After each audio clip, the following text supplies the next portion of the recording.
Honorable Ndlozi, in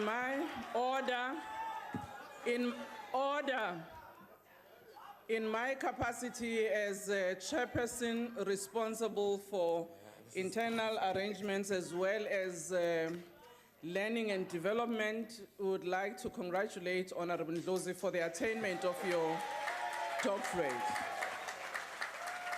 Thank you, Honorable Chairperson. Thank you very much. Thank you.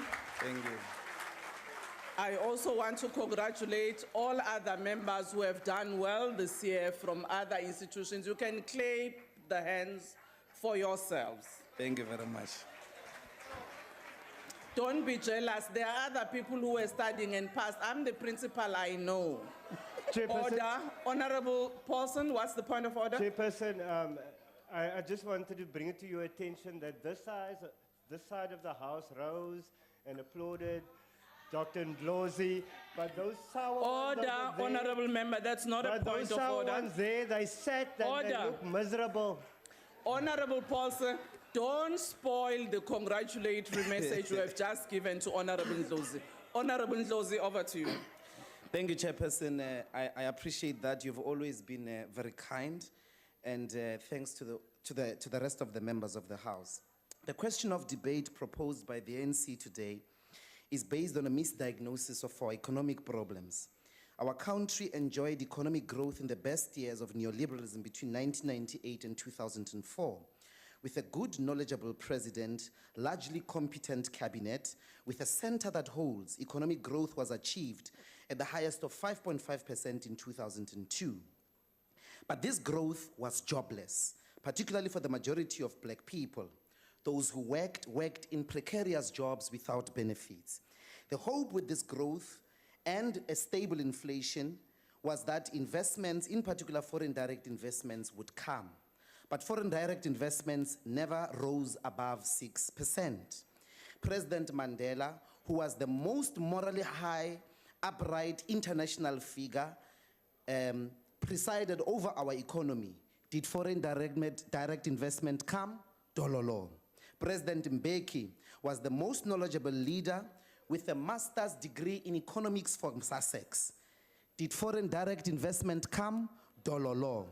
Now tell me, do you think, even if we were to realize economic growth, will foreign direct investment come with Dr Ndlozi as president? You must think again. But also we have another problem. White business has no confidence in South Africa. This is demonstrated. On a point of order, Chairperson. Order. What's the point of order, Honorable We member? don't have Dr Ndlozi in this House. We know that how we have to address the members and the president. Please. Thank you very much. Honorable member, I've noted. You may continue. We also have a big problem in that white business actually has no confidence in the success and the story of this country. This is demonstrated by the fact that it is estimated that the total cash deposits held by private sector, excluding financial institutions like banks, was at 719 billion in February 2016. This is abnormal. It means that we have enough money to make the necessary impetus for industrial development, but the people who hold it won't make the investment. And they've not been able to make the investment since 1994. So what do we need? We need a corrupt-free government with men and women of integrity and who are patriotic. We have to discontinue private ownership of our strategic sectors. We need a state bank. We need to nationalize the mines. We need a made in South Africa industrial revolution. We need to make our TVs in South Africa. We need to make our cell phones in South Africa. We need to make our Vaslabs, our Vascoms, our teaspoons in South Africa. We need factories for the products that we consume ourselves. But we're unable to do that because on one hand, we've got the most corrupt, politically unstable, contradictory leadership that is presiding over our country, and we have business, in particular white business, that has no confidence in the direction and the and the stability of this country. So with that particular combination, we're unable to make the necessary drive to create jobs and an economy that produces sustainable growth. So what is the future? Many say that when we do these things, when we nationalize, when we create a state bank, when we produce our products in South Africa, then we're going to cause inflation, or that the products are going to be expensive. Well, the reality is that if you get more workers with proper salaries, they will have enough money to buy the products that they produce. Instead of economic growth, and you don't have majority of the country benefiting, jobless growth with high unemployment, with inequalities, it doesn't make any more sense. So the economic story